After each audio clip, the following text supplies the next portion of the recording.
yang saya hormati Ketua MUI Kabupaten Buru, yang saya hormati tenaga ahli dan koordinator lapangan, yang saya hormati, yang saya banggakan para tokoh agama, tokoh masyarakat yang hadir pada pagi hari ini, dan kami banggakan panitia dari teknis dari Balai Perikanan Budidaya Laut Ambon, yang saya banggakan, yang saya sayangi semuanya, Bapak Ibu peserta Fintech Budidaya Laut yang hadir pada pagi hari ini.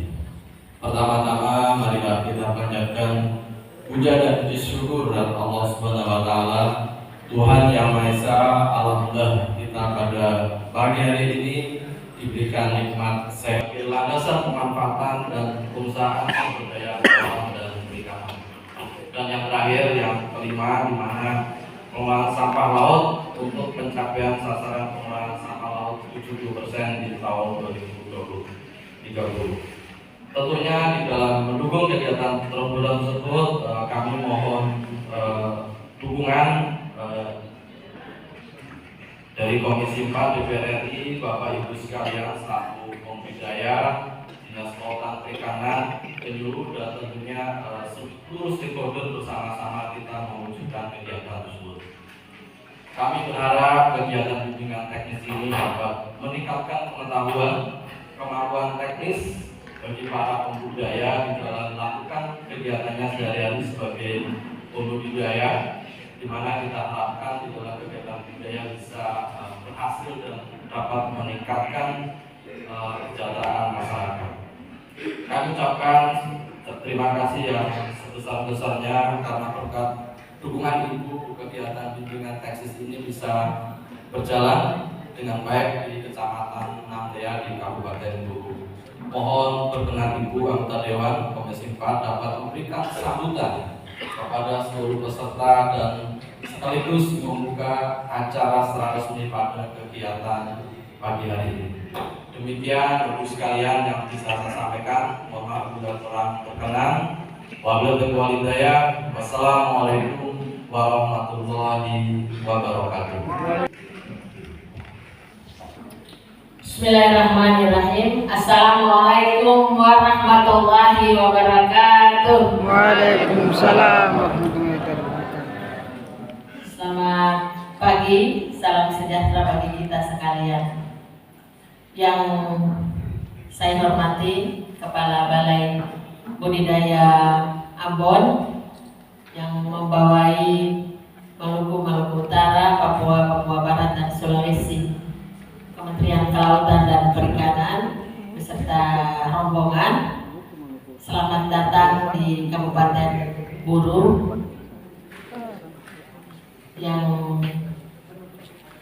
saya hormati anggota DPRD Kabupaten Buru fraksi PKS,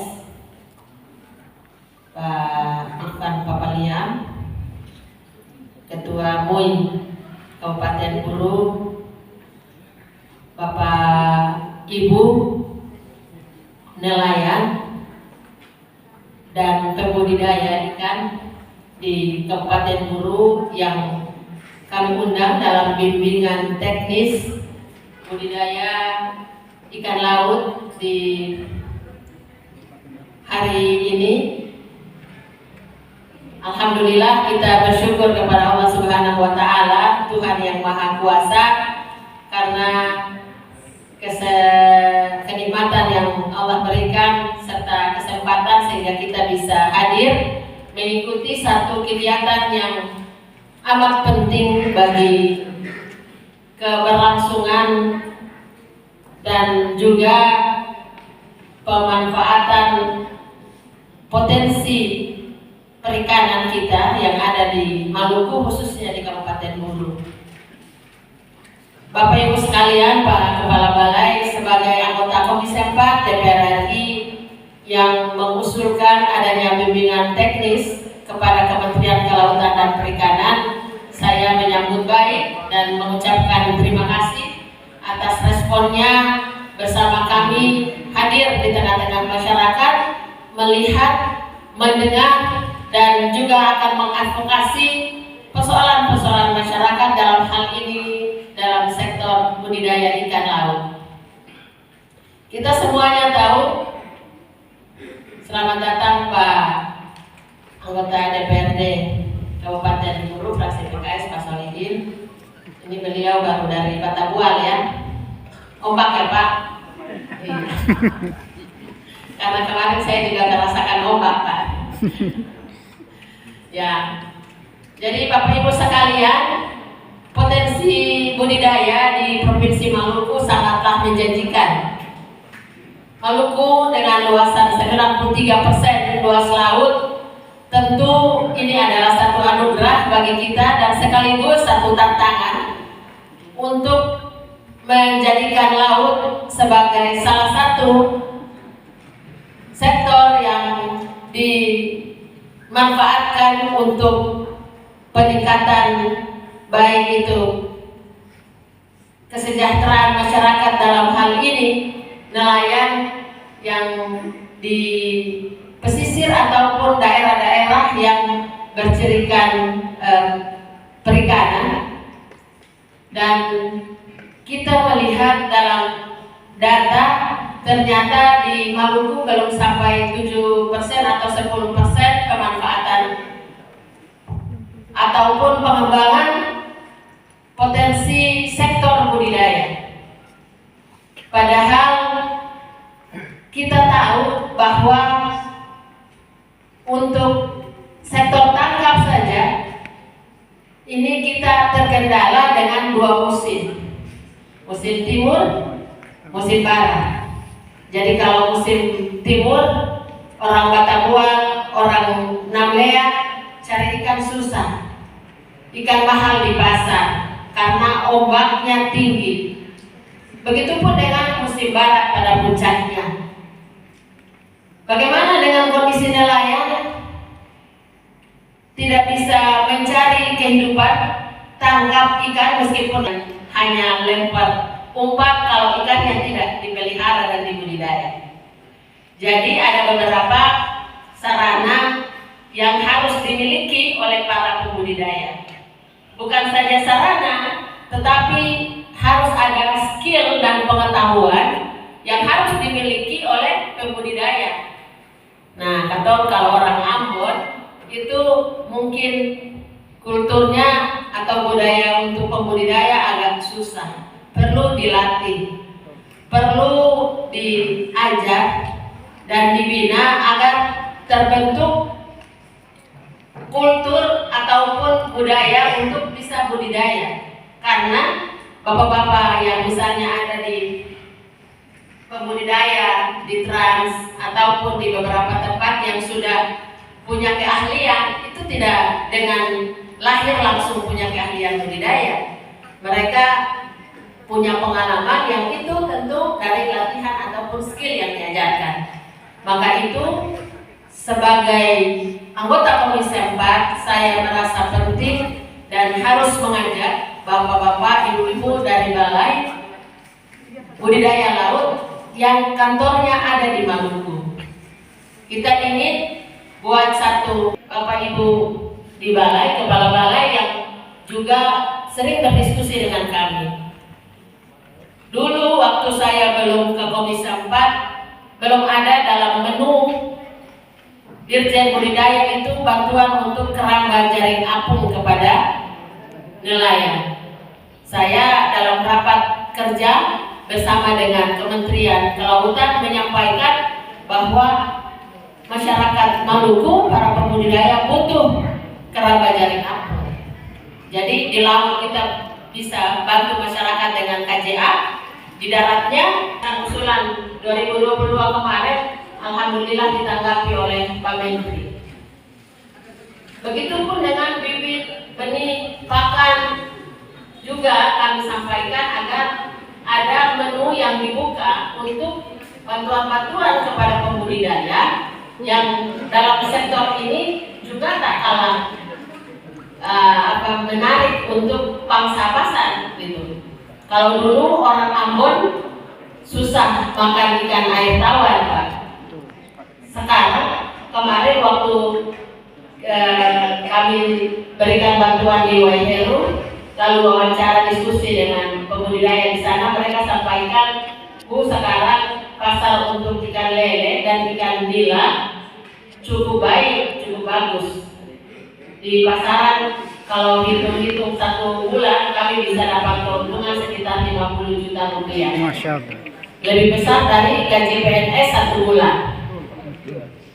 Nah, begitu mungkin lebih besar juga dari gaji anggota DPR 1 bulan, Pak. Atau gaji kepala balai. Nah, kalau kita mau serius nih, begitupun dengan air laut. Ya, saya belum diskusi nih, kemarin baru diskusi saya pintas ya, dengan yang kemarin terima KJA, Keramba Jaring Apung. Kita belum diskusi bagaimana dampak ekonomi yang didapatkan, tetapi waktu kunjungan saya ke Serang Barat kemarin, beberapa diskusi mereka juga mendapatkan pendapatan justru lebih besar dari ikan darat. Kalau 1 kolam bisa dapatkan 50 juta, bayangkan kalau bisa 4 atau 8 kolam, bisa ratusan juta tiap panen. Jadi 3 bulan sudah panen uang begitu banyak dari budidaya ikan laut. Ini satu peluang dan potensi sebenarnya bagi kita di Maluku dan khusus di Kabupaten Hulu. Ada beberapa daerah yang ataupun potensi laut kita yang menunjang untuk budidaya.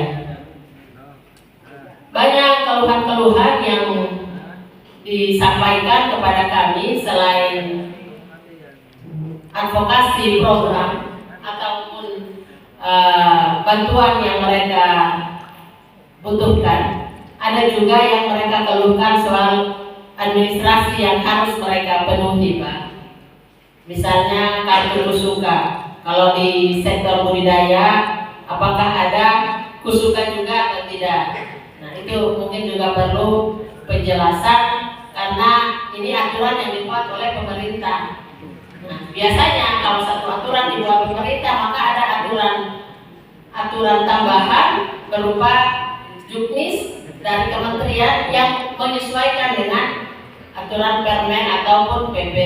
Nah, sehingga kalau misalnya ada aturan seperti itu, mohon juga disosialisasikan agar masyarakat juga bisa tahu, paham dan bisa mengurusnya, mengajukan persyaratannya seperti apa.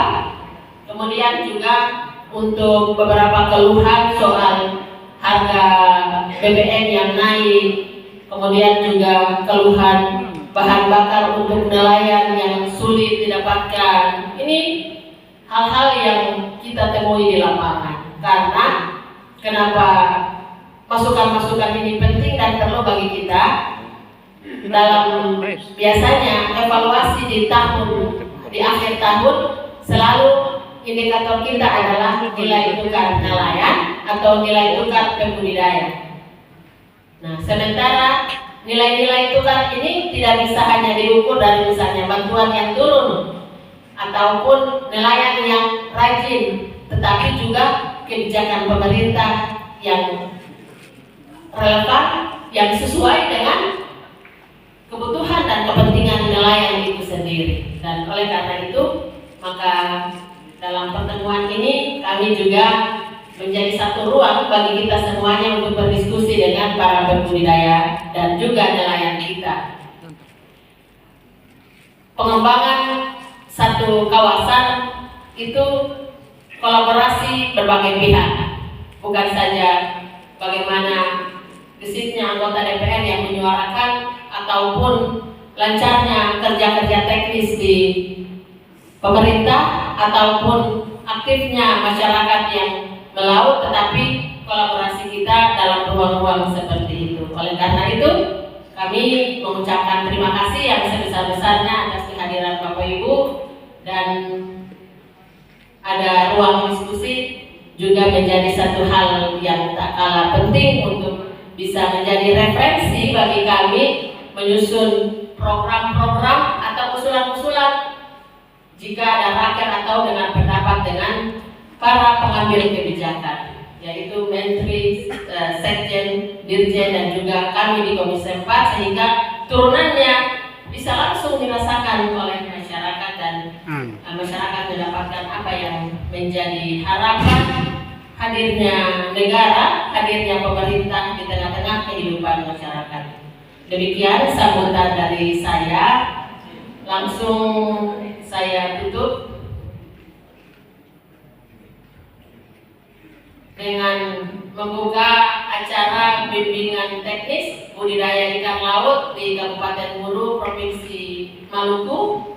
Hari ini tanggal 22 Januari 2024. Awal tahun ini ya? Iya, Bu. Awal tahun kita gelar BIMTEK pertama di Kabupaten Buru, Pak. Aplaus dulu, Bapak Ibu. Paling takut kasih aplaus deh. Saya buka dengan mengucapkan Bismillahirrahmanirrahim.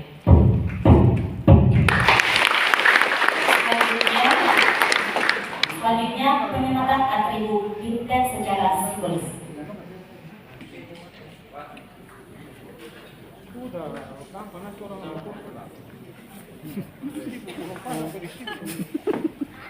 Ada dapat baju. Iya. Tapi bajunya 100 saja ya Pak. Ini undangannya 200, ada tambahan karena banyak peminat. Jadi yang hadir pertama 100 orang yang dapat baju. 100 itu dapat uang merah-merah. Merah bisa leh. Saya dapat baju tapi dapat uang.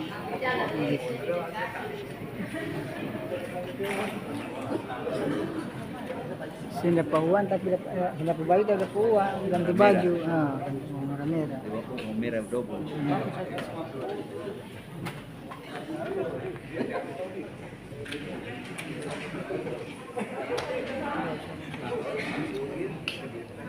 Sama saja. Jadi marah-marah sedikit supaya dia longgar. Nah, begitu. Gagal.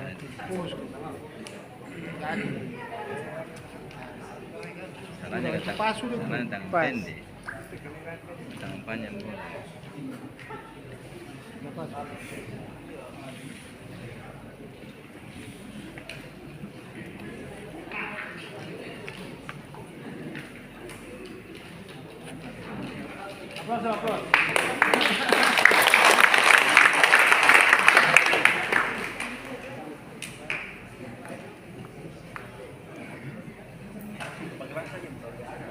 Langsung saja. Jemput pada.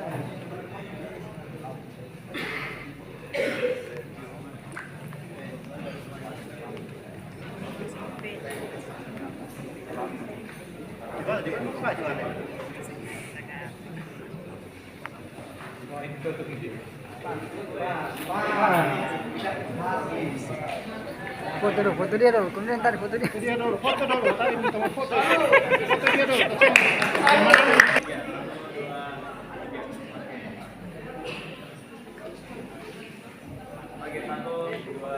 Tiga. Sudah ke belum? Sudah. Mempersatukan para ibu dan Pak Balai untuk menempati meja podium. Kita foto kamu dulu.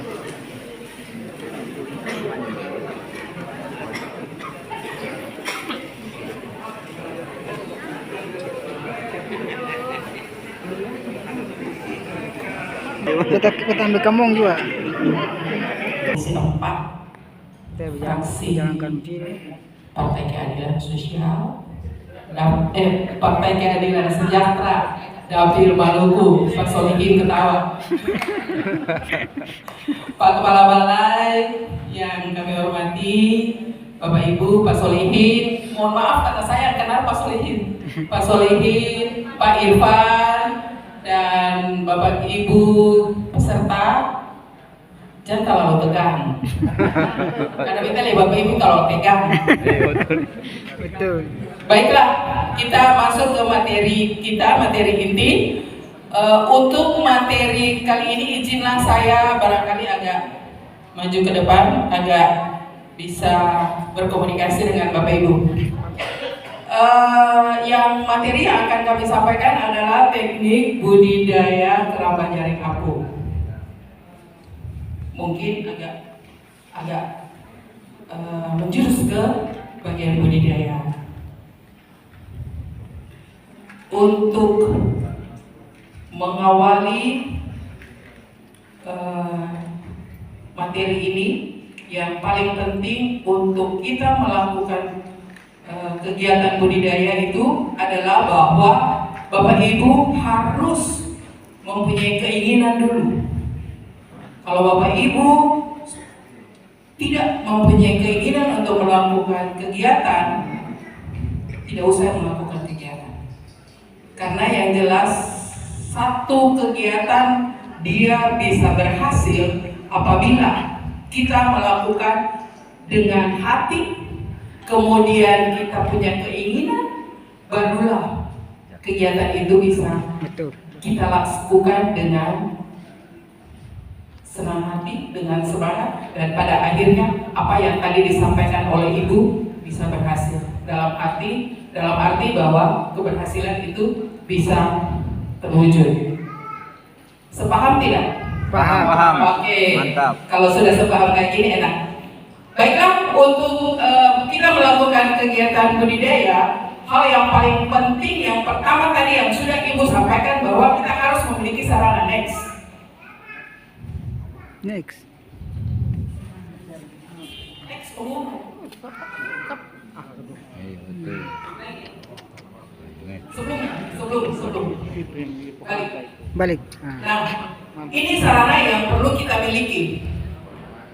Karena tadi kan teknik budidaya keramba jaring apung, otomatis sarana yang perlu kita miliki adalah keramba jaring apung. Kalau saya lihat di Namete itu banyak keramba jaring tancap, benar? Betul. Iya.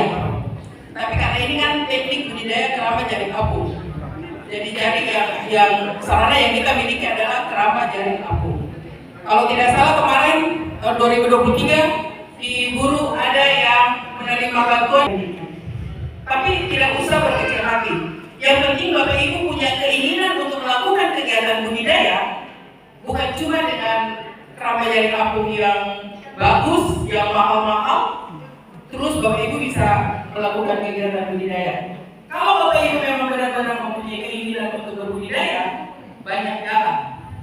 Yang penting punya keinginan, Bapak Ibu dengan kayu, dengan bambu, dengan pelampung, itu saja kita sudah bisa menciptakan sarana budidaya. Intinya yang penting punya keinginan. Oke? Nah, yang Bapak Ibu lihat jenis-jenis ikan, itu jenis-jenis ikannya biasanya kita budidaya. Yang pertama sudah tidak asing, ikan gubara sudah tidak asing lagi bagi Bapak Ibu. Kemudian yang di bawah yang kedua ikan kakap, mungkin masih asing. Kalau masih asing bisa nanti sama-sama kita lihat di bawah. Kemudian yang di bawah adalah ikan serap. Next. Yang kedua adalah perlu diperhatikan pemilihan lokasi. Untuk kita menempatkan sarana yang kita miliki tadi, perlu kita melihat lokasi yang baik.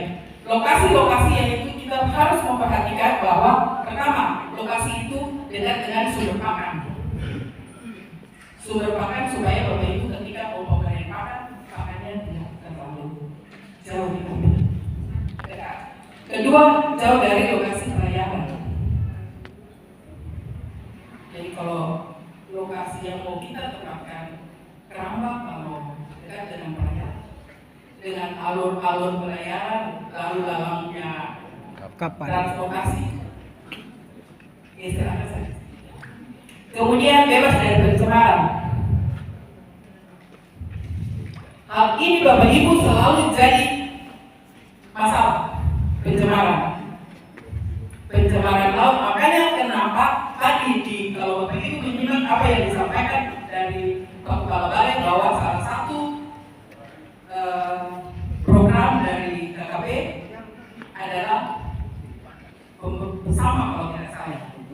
Nah, untuk kita bisa bebas dari yang ketiga ini,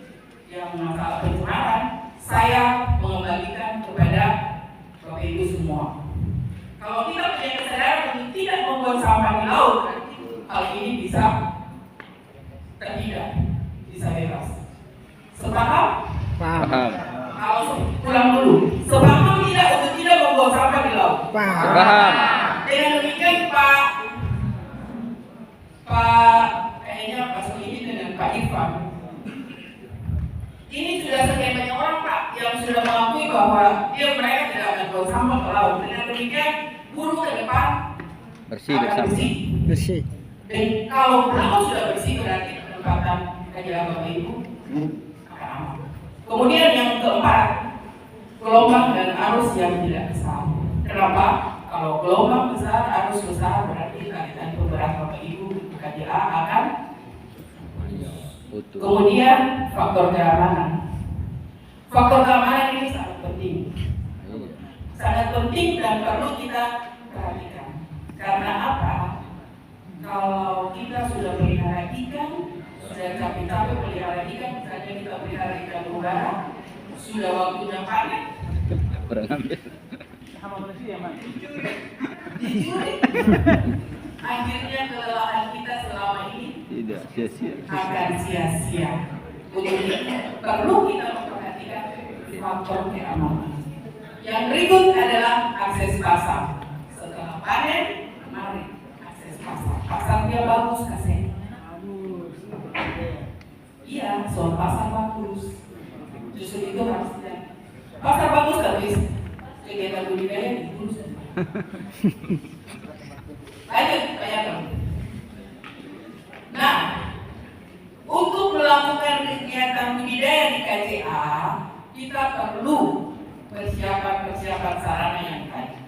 Antara lain, kalau KJA tadi sudah, selain KJA kita perlu jaring. Setelah jaring, pemberat kali pemberat. Kemudian yang paling penting lagi adalah cover jaring. Ini kenapa perlu pakai cover?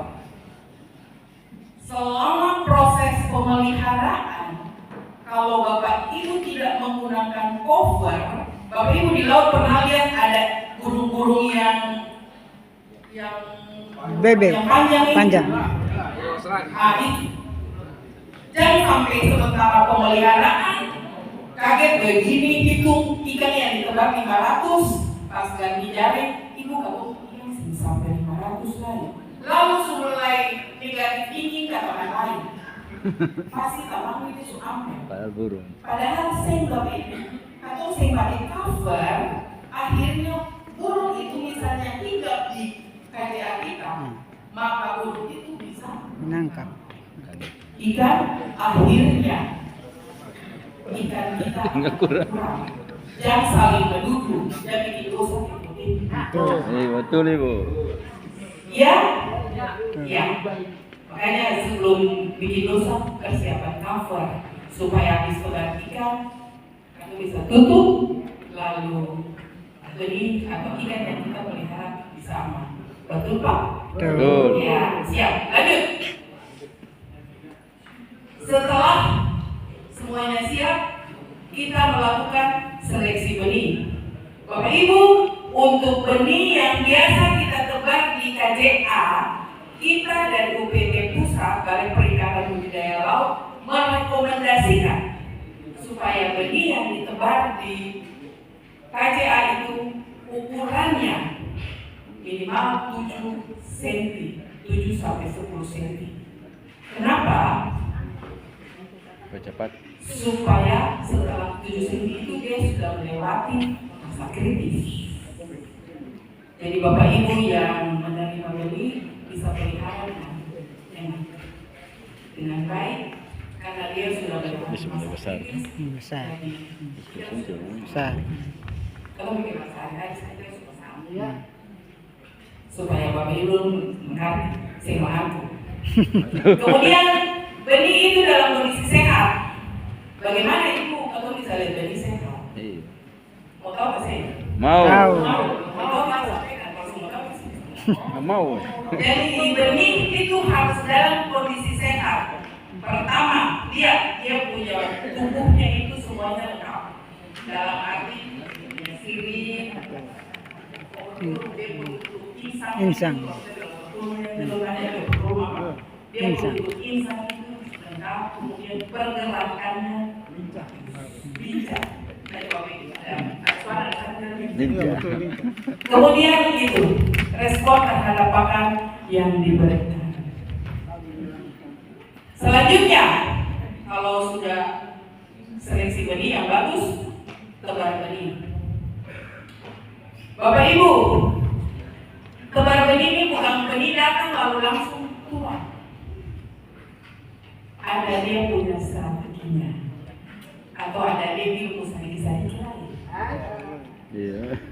Iya tuh Bapak Ibu kan? Iya. Iya. Yang dibilang itu jadi untuk tebar benih satu kotak biasanya kita menebar benih 500 sampai 1000. Betul nggak sih Pak? Biasa ada benih 500 satu kotak. Ada mana nih? Siapa lah yang biasa betul? Pak Hamid. Ada kita beserta Pak Hamid. Nggak ada. Pak Hamid 500 biasa satu kotak kan? Mana suara orangnya? Tidak ada. Oke. 500 sampai 1000 satu kotak. Nah, untuk sekarang ini sudah datang ini kan dalam kantong. Nah, bagaimana Ibu Ketum perlu aklimatisasi? Pasti Bapak Ibu tanya, Ibu aklimatisasi bagaimana? Nah, ya. Nah, untuk aklimatisasi Bapak Ibu perhatikan bahwa benih kalau dibawa itu selalu benih berada di dalam kantong. Suhu di dalam kantong itu tidak sama dengan suhu yang ada di dalam kotakan kita pada pemeliharaan kita. Nah, kita perlu menyamakan suhu antara kantong dengan yang di kotakan, barulah benih kita keluarkan. Supaya benih itu tidak kaget karena perbedaan suhu bisa jadi itu bisa menyebabkan kalau Bapak Ibu salah membuat bisa menyebabkan benih yang ditebar akan mati. Caranya, buka kantong sedikit demi sedikit, sudah dibuka, barulah air itu disamakan antara dalam dengan dalam kantong dengan yang di luar. Bapak Ibu bisa raba. Pada saat buka kantong itu, pasti yang di dalam kantong itu akan dingin, di luar panas. Disamakan dulu, barulah ikan dikeluarkan. Lebih bagus lagi kalau biarkanlah sampai suhu sudah sama, ikan keluar dengan sendirinya. Itu pelihara ikan normalitasnya. Paham? Paham. Oke. Selanjutnya, waktu tebar. Bapak Ibu, waktu tebar yang paling bagus itu pagi sore. Dan paling bagus itu sore. Kenapa sore? Dingin. Karena kalau sore kita tebar, setelah itu kan malam. Mana? Malam cuaca kan kurang terlalu panas, udara tidak terlalu panas. Iya. Siap? Siap. Oke. Baik, lanjut bayang. Setelah semuanya dilakukan, ikan sudah ada di dalam kotakan. Mari kita sama-sama memelihara ikan. Untuk memelihara ikan perlu kita memberikan pakan. Nah, pakan yang tadi ada Ibu singgung itu singgung pakan kan? Nah, pakan untuk waktu kita mau memberikan kepada ikan perlu kita samakan. Kita perlu potong atau cacah ikan sampai ukuran pakan itu sesuai dengan bukaan mulut ikan.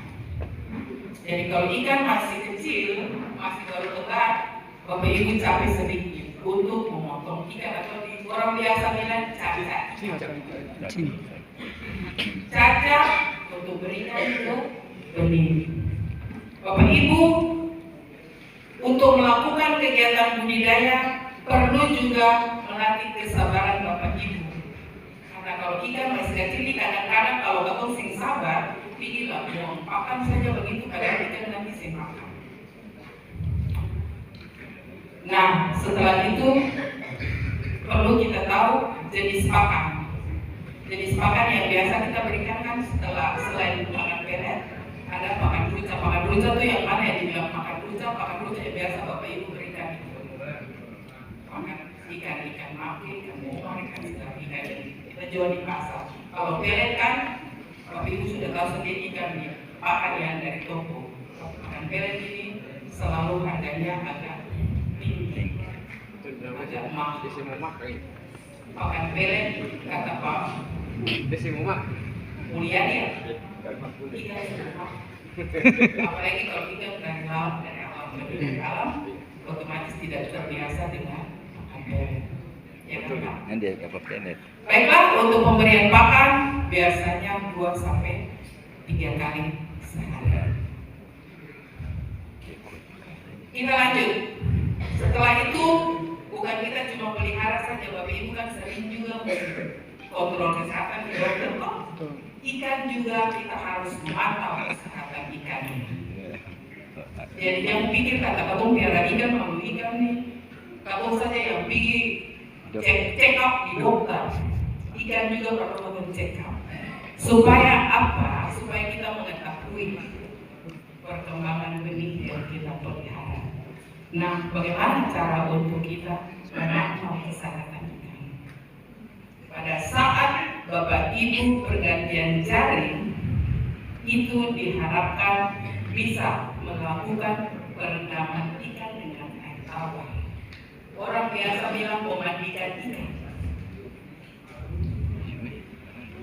Ini jangan sampai pada saat biara ikan sebenarnya ganti jaring.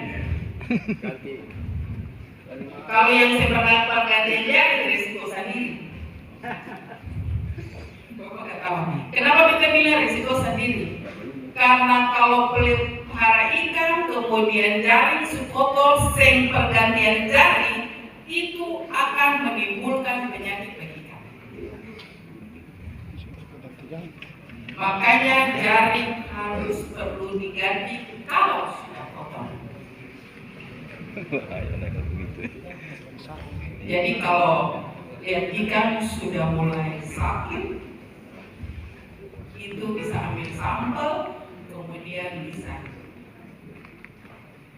komunikasi dengan kita, karena otomatis Bapak Ibu kan tidak punya alat untuk memeriksa kesehatan ikan, komunikasi dengan kita. Tetapi langkah awal yang perlu diperhatikan adalah perendaman dengan air tawar, penyelamatan benih itu dengan perendaman dengan air tawar. Kenapa harus pakai air tawar itu? Atau piara di air tawar?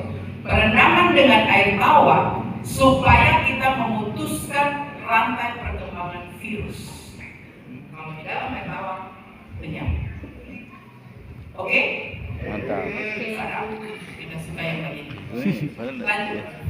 Mati. Ibu maaf. Agak. Kemudian pemantauan pertumbuhan. Setelah kita melakukan pemeliharaan, kita perlu memantau pertumbuhan. Lihat saja, kenapa itu harus dipantau itu? Dipantau supaya Bapak Ibu jangan pelihara campur. Kalau pelihara ikan yang dalam ukuran kecil dengan ikan yang ukuran besar dalam satu kotak, maka yang kecil akan tetap kecil dan yang besar tetap besar, akan bertumbuh besar. Karena ada persaingan. Nah,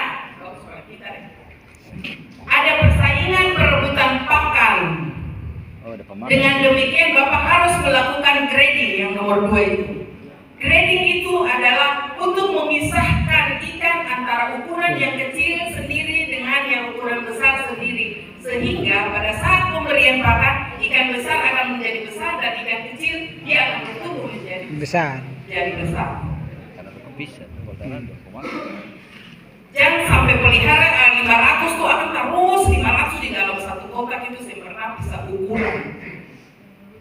Nanti ketika mau panen lagi baru bilang kata, Ibu kita mesti bisa panen lah barang ini, ada yang kecil ada yang besar. Kasih pisah ukuran Bapak Ibu supaya yang besar dia akan tumbuh menjadi besar dan cepat Bapak Ibu merasa hasil panennya, dan yang kecil dia akan menjadi besar sehingga bisa tumbuh lagi menjadi besar sehingga Bapak Ibu bisa cepat panen sesuai dengan ukuran dan masa pemeliharaan ikan supaya bisa cepat merasakan hasil penjualan. Oke? Nah, sudah kan? Itu semua. Kemudian kalau sudah masa pemeliharaannya sudah oke, waktunya untuk panen. Kalau sudah waktu panen pasti Bapak Ibu akan senyum selalu karena ikan sudah bisa panen. Untuk panen bisa kita melakukan panen secara keseluruhan atau panen sebagian, tergantung dari ukuran ikan. Kemudian biasanya ikan yang dipanen itu ukurannya 400 sampai 500 gram. Tapi ada tapinya di sini. Kalau dalam kondisi yang ikan susah, biasanya kalau 400 berarti kan 2 ekor 1 kilo. Biasanya rumah makan bisa datang minta ibu 3 ekor 1 kilo juga untuk ambil. Tergantung keputusan dari Bapak Ibu. Tapi kalau kita biasanya menyarankan untuk 400 sampai 500 gram per ekor barulah dipanen. Biasa seafood kan sekarang membutuhkan ikan dalam jumlah yang banyak, dan kalau tidak ada hasil tangkapan, hasil budidaya yang dikejar. Karena apa hasil budidaya yang dikejar Bapak Ibu? Pertumbuhannya kan seragam. Oke? Kalau panen Bapak Ibu, cari yang dipanen itu jangan biar akan dibawa. Angka-angka jumur juga. Supaya bisa dipakai untuk kedepannya lagi. Bisa untuk penebaran kembali. Satu lagi yang kita mau bilang. Kalau sampai di sini, Bapak Ibu, tolong di manage. Manage itu kalau penjualan kan otomatis dapat cuan, ya kan? Nah, kalau sudah dapat cuan, Bapak Ibu tolong dikelola. Kelolanya gimana? Ada tolong disisihkan. Kalau misalnya benih itu harus dibeli, sisihkan untuk pembelian benih lagi. Supaya apa? Supaya Bapak Ibu jangan sedikit bataria. Karena ini yang selalu jadi permasalahan di kelompok. Kenapa beta bilang begitu? Supaya usaha Bapak Ibu itu bisa berlanjut. Berputar. Kalau ketemu manage atau punya hasil panen, hasil penjualan dengan baik, berarti atau punya usaha itu dia akan berlanjut. Yang penting usaha yang hati lah. Kalau mau bilang waktu itu jangan bilang mau pergi saja. Jangan. Mau pergi itu angkat hati dulu. Berdoa baik-baik supaya apa yang mau pergi itu diberkati. Oke? Bapak Ibu paham deh kita kasih. Paham. Iya kan? Karena Bapak Ibu mendapat hidup saja itu sudah merupakan berkat Tuhan. Betul. Jadi yang ketong pelihara ini makhluk hidup Bapak Ibu. Makhluk hidup yang ketong pelihara. Jadi kalau ketong pelihara akan dengan hati, ketong berdoa, yang Maha Kuasa otomatis akan Tuhan campur tangan di situ. Hasil dari Bapak Ibu akan diberkati dan di usaha Bapak Ibu akan berlanjut. Sepaham kasih? Paham. Oke, mantap. Oke, lanjut. Nah ini kalau ikan kena penyakit. Lanjut Bapak. Nah, kita mau bilang Bapak Ibu bahwa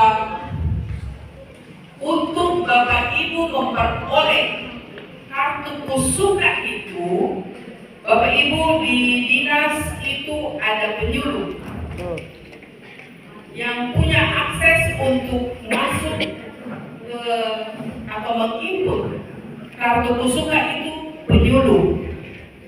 Jadi Bapak Ibu bisa berkoordinasi dengan penyuluh supaya Bapak Ibu yang belum mempunyai kartu kusuka bisa diinput oleh mereka dan mereka bisa membuat kartu kesukaan Bapak Ibu yang pembudidaya.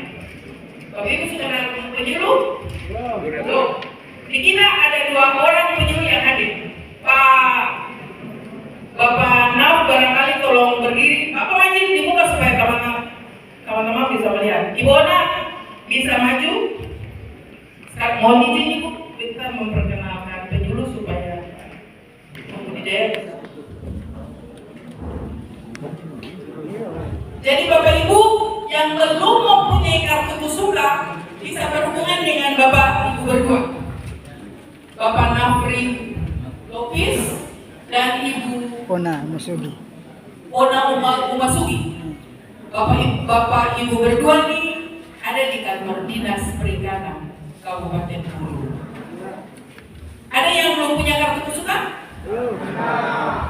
Nah, kita berharap bahwa ini tanggal 22 Januari, berarti 20 lewat hari Valentine, Bapak Ibu harus punya kartu kusuka.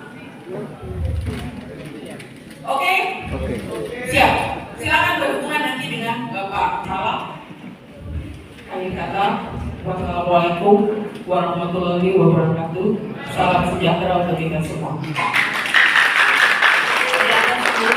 Assalamualaikum warahmatullahi wabarakatuh. Waalaikumsalam warahmatullahi wabarakatuh. Nama saya Mas Mulyadi, Ketua Kelompok Gerakan Seharus Tidak Salah.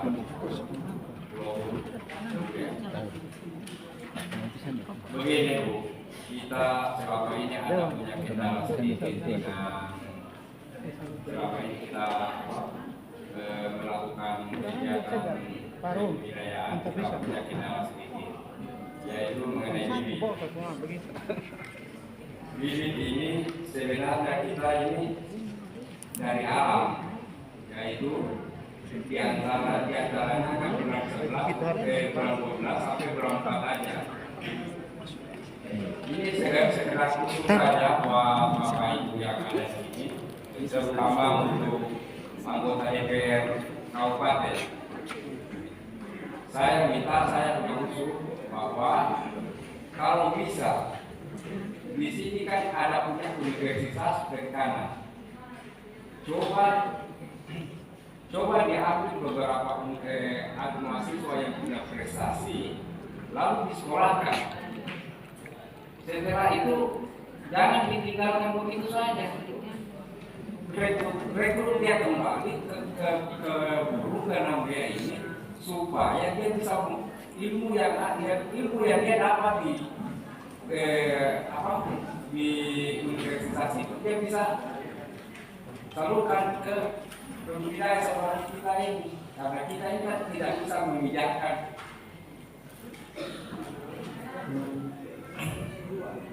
Itu tentang yang pertama. Yang kedua, masalah BBM yang ada di Nambe ini.